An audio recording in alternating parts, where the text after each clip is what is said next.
오늘 우리에게 주신 하나님의 말씀은 마태복음 22장 41절로부터 46절입니다. 함께 보도록 하겠습니다. 바리새인들이 모였을 때 예수께서 그들에게 물으시되 너희는 그리스도에 대하여 어떻게 생각하느냐? 누구의 자손이냐? 대답하되 다윗의 자손이니이다. 이르시되 그러면 다윗이 성령에 감동되어 어찌 그리스도를 주라 칭하여 말하되 주께서 내 주께 이르시되 내가 내 원수를 내 발 아래 둘 때까지 내 우편에 앉아 있으리라 하셨도다 하였느냐.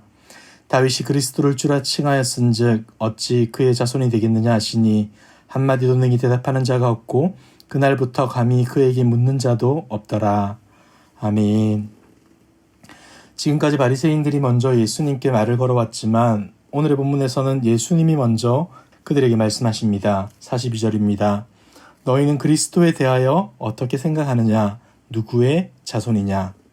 이에 사람들은 다윗의 자손입니다 라고 답합니다. 분명 구약 성경에서는 그리스도가 다윗의 자손이라는 사실을 자주 언급합니다. 사무엘하 7장, 시편 89편, 이사야 9장, 예레미야 23장, 에스겔 34장 등 수많은 구절들이 이를 뒷받침해주고 있는 것이죠. 다윗은 위대한 메시아적 표상입니다. 그는 왕으로서 이스라엘 역사상 가장 강력한 나라를 만들었고 사람들로부터 좋은 평판을 듣기도 했습니다. 그런데 그렇다고 해서 그가 이룩한 나라가 완전했다는 말은 결코 아닙니다. 아들이었던 솔로몬 이후부터 문제가 생기기 시작했는데 르호보암 때 이스라엘은 분열되고 맙니다. 이후 그들은 타국의 포로로 잡혀가기까지 하죠. 포로 귀환 후 백성들은 다윗과 같은 강한 왕이 등장하여서 다시금 나라의 부강과 번영을 일으켜주기를 기대했습니다.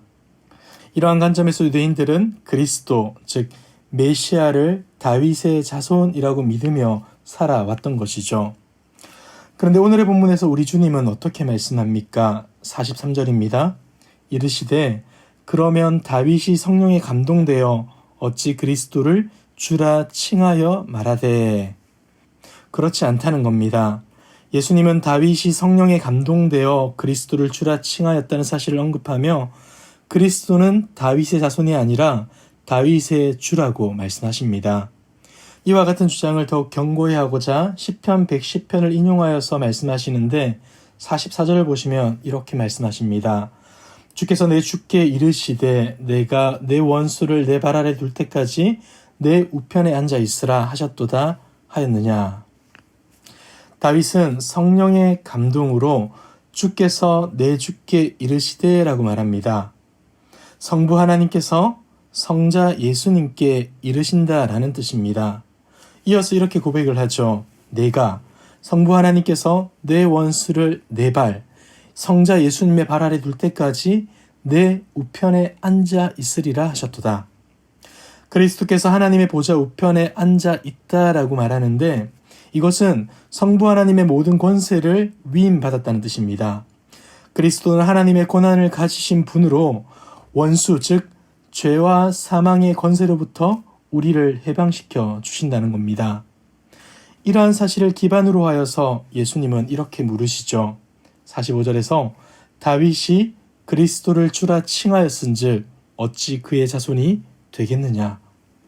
이 말을 쉽게 표현하자면 아버지가 자식을 주라고 부르는데 이것이 말이 되겠습니까? 라는 겁니다.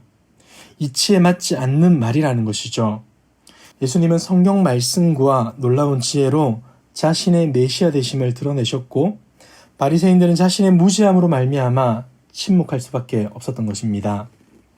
그런데 우리가 이 본문을 대하면서 예수님은 다윗의 자손이 아니구나라고 생각할 필요는 없습니다. 왜냐하면 마태가 기록한 복음서의 시작을 보시면 예수님이 다윗의 자손이라는 사실을 선포합니다. 뿐만 아니라 예수님께서도 자신이 다윗의 자손으로 불리는 것을 거부하지 않았습니다. 오늘의 본문에서 주님이 자신을 다윗의 주라고 주장하는 것은 다윗의 자손이 아니라는 것이 아니라 메시아에 대한 올바른 정의를 알려주고자 이렇게 말씀해 주신 겁니다. 오늘의 말씀 한번 정리해 보도록 하겠습니다. 당시 유대인들은 그리스도가 다윗의 자손임을 인정했습니다. 구약 성경의 예언대로 그리스도가 다윗의 자손으로 올 것이라 확신한 것이죠. 자, 그렇다면 그들이 기대한 다윗의 자손은 누구입니까? 다윗이 강한 힘으로 나라를 다스렸듯이 오실 그리스도도 다윗처럼 힘으로 로마를 몰아낼 것이라 기대한 것 아니겠습니까? 그들은 그리스도를 탁월한 인간 정도로 생각했고 그 생각은 거기서 멈췄던 겁니다. 군사, 정치, 경제적 욕구가 해결되기를 바라면서 그것을 해결해줄 메시아를 기다린 것이죠. 그런데 여러분, 우리 주님은 그리스도를 어떤 분으로 알려주십니까? 하나님과 같은 분으로 원수를 발 아래 둘 때까지 하나님의 우편에 앉아 계시는 분으로 소개합니다. 죄와 사망의 권세를 발로 밟아 완전한 승리를 거두실 뿐 아니라 죄로 죽었던 우리에게 새 생명과 참 자유를 주시는 분, 그분이 바로 그리스도고 바로 예수님이라 알려주시는 것이죠. 사랑하는 성도 여러분, 우리에게 예수 그리스도는 누구입니까? 혹 나의 필요와 욕구를 채우기 위하여 반드시 필요한 분으로 생각하고 있지 않습니까? 성도는 그리스도가 누구인지를 분명히 알아야 합니다. 다윗의 자손으로 오셨지만 죄와 사망의 권세를 밟아 승리하신 하나님의 아들, 죄로 죽었던 우리에게 참 생명, 참 자유를 주신 분, 그분이 바로 우리 구주 예수 그리스도이신 겁니다.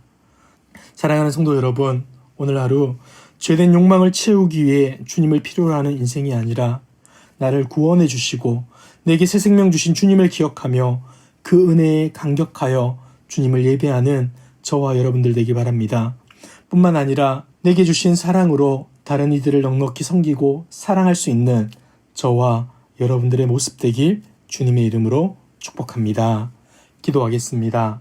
사랑과 은혜가 풍성하신 하나님 아버지, 오늘도 우리에게 귀한 날 주시고 새 생명 주시어 하나님을 예배하게 하심에 감사드립니다.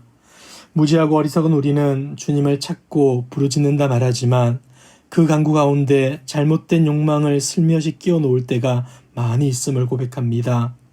주신 은혜에만 집중할 수 있는 우리 되게 하시고 은혜에 합당한 삶 살아갈 수 있도록 인도하여 주시옵소서. 무엇보다도 주님을 더 알아가길 원합니다. 세상의 그릇된 가치와 질서에 함몰되지 않게 하시고 진리 대신 주님만을 바라보며 나아갈 수 있도록 도와 주시옵소서. 이 모든 말씀 예수 그리스도의 이름으로 기도드리옵나이다. 아멘. 이 시간 주신 말씀을 붙들고 기도하시고 주간 기도 제목을 따라서 모든 소그룹 모임을 위하여서 기도하겠습니다.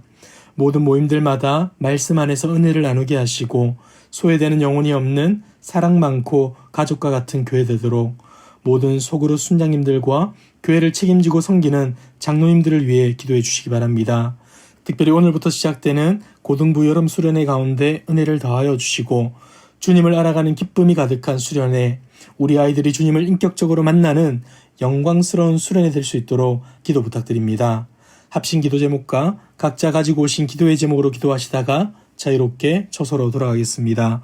기도하겠습니다.